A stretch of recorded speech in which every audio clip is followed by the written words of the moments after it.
Good morning guys. So ayan po, andito tayo ngayon sa Daet, Camarines Norte at bibisitahin Bristol Motorcycle, QJ Moto, Daet branch. Ayan po. Ayan sila.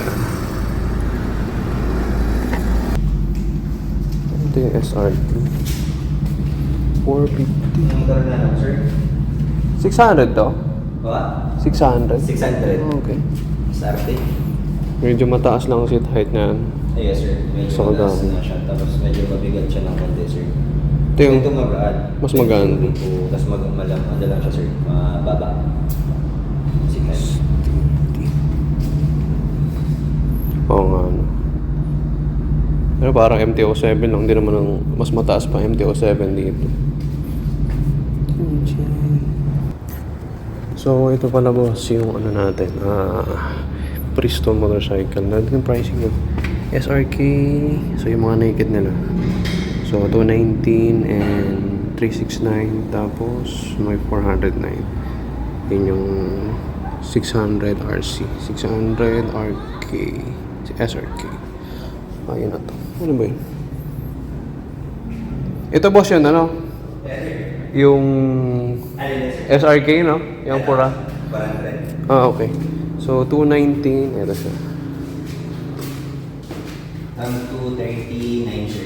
219. From 239. 239. 219 nila. Okay. Shout out sa QJ Moto Daet.